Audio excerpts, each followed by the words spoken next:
Bonjour, je nous présente, nous sommes l'atelier scientifique du collège Hippolyte Rémy. Nous sommes 9 et nous nous retrouvons plusieurs heures par semaine pour aboutir à nos projets. Cette année, nous avons décidé de comparer le vol d'une aile dans l'eau et dans l'air, notamment avec des hydrofoils présentés ici et des profils d'ailes. Donc nous allons commencer par vous parler des écoulements. Oscar, ici présent, a donc entrepris des recherches et nous avons découvert qu'un écoulement pouvait être soit laminaire, donc avec des lignes de courant bien droites, ou alors turbulent, avec des lignes de courant anarchiques. Pour mieux comprendre cette notion de laminaire, nous avons regardé la vidéo d'Experiment Boy et nous avons construit un laminateur. C'est un dispositif qui permet d'obtenir un jet d'eau parfait. Donc il se compose d'un tube de PVC, de pailles qui rendront les lignes de courant bien parallèles, d'une grille qui va casser les tourbillons et enfin d'un trou biseauté qui nous permettra d'obtenir le jet d'eau parfait.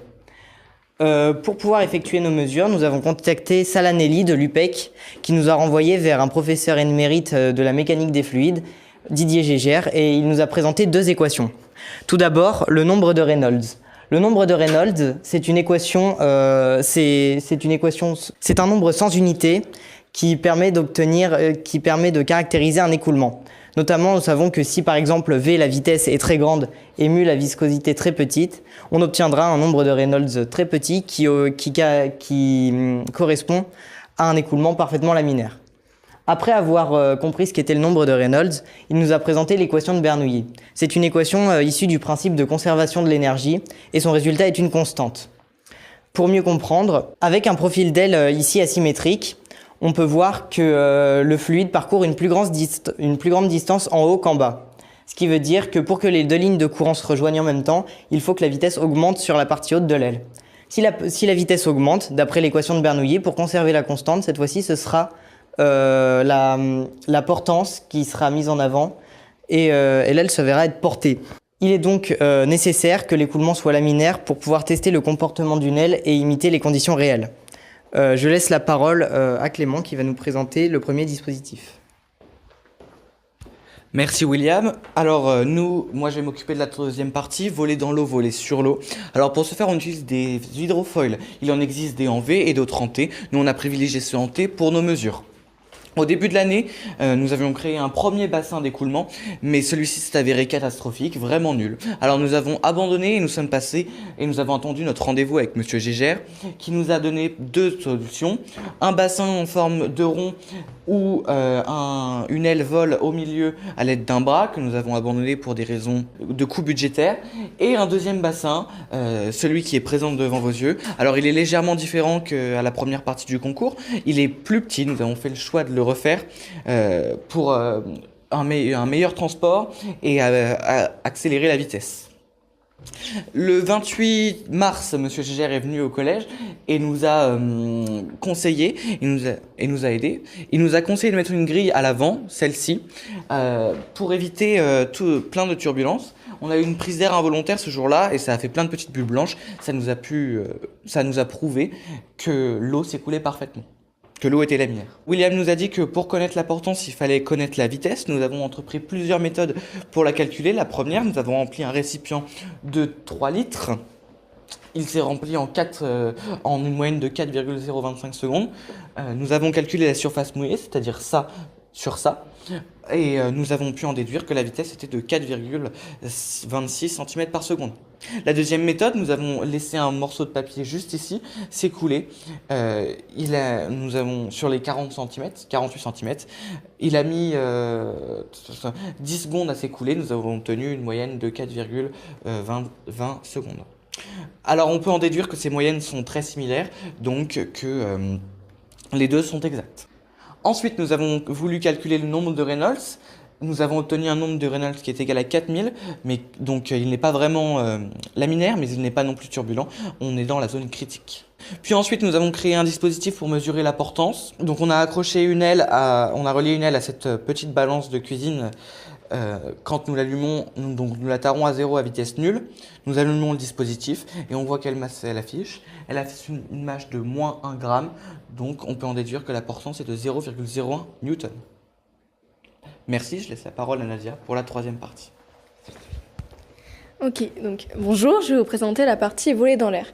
Donc dans un premier temps, je vais vous présenter notre soufflerie. Donc nous avons réalisé cette soufflerie pour obtenir un écoulement laminaire. Donc avant de rencontrer des chercheurs, nous avons émis plusieurs hypothèses et procédé par essai-erreur. Donc la première hypothèse était que le ventilateur que nous utilisions était trop puissant. Donc nous l'avons remplacé par des petits ventilateurs d'ordinateur. La seconde hypothèse était que ces ventilateurs ne tournent pas à la même vitesse, mais cela n'avait pas d'importance. Contrairement à la troisième hypothèse, qui est l'étanchéité de la soufflerie, qui est primordiale pour qu'elle fonctionne correctement. La quatrième hypothèse a été de retirer le réservoir à fumée qui se trouve en dessous, mais cela a été une très mauvaise idée car trop de fumée est arrivée et pendant très peu de temps. Et la cinquième hypothèse est qu'il fallait des trous dans le réservoir à fumée. Donc nous avons rencontré 2 personnes durant notre projet, donc Didier Gégère, qui nous avait suggéré de faire une grille à l'entrée d'air pour casser les tourbillons d'air, mais cela n'avait pas été très concluant. Et nous avons aussi rencontré Mathieu Barrault, qui nous a présenté sa soufflerie et nous a donné plusieurs critères pour que notre soufflerie fonctionne correctement. Donc il fallait qu'elle soit bien étanche, qu'il y ait des filtres à air et que c'était sûrement ça qui nous manquait. Donc quand nous sommes rentrés, nous avons refait notre soufflerie de A à Z avec tous ces critères. Et donc voici notre soufflerie dont nous sommes très fiers.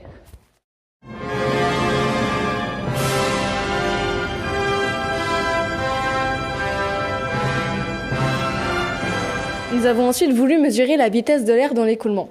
Donc pour cela, Didier Gégère nous avait suggéré d'utiliser une sonde de pitot. Donc on en a fabriqué une. Sauf que cela n'avait pas du tout été concluant, elle était beaucoup trop fragile, elle se cassait. Du coup, nous avons décidé d'en acheter une, qui a eu un prix impactant notre budget. Ensuite, nous avons voulu mesurer la portance de l'air. Donc nous avons mis une balance ici, en dessous l'aile. La balance affichait une valeur de moins 1 gramme, à une vitesse de 1,5 mètre par seconde. Donc nous avons déduit que la force était de 0,01 newton. Donc ensuite, nous avons calculé le nombre de Reynolds. Donc au début, nous avons obtenu un résultat très supérieur à 2000.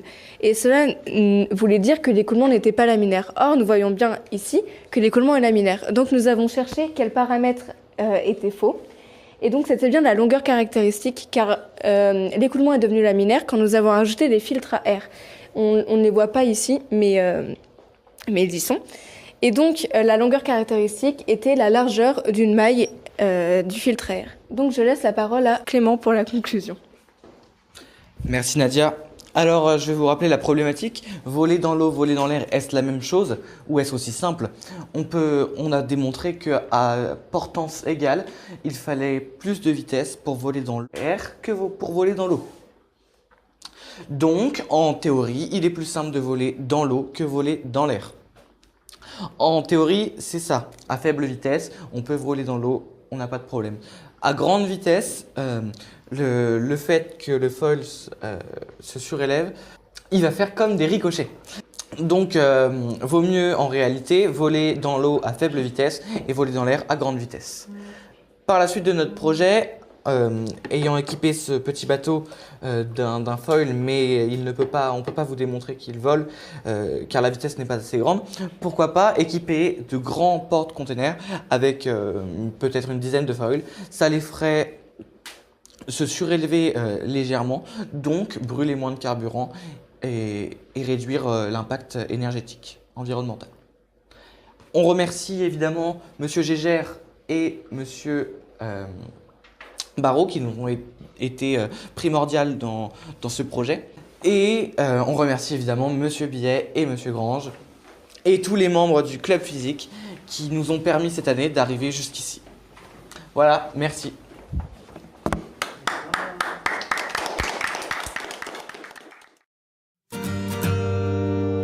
One, two, three.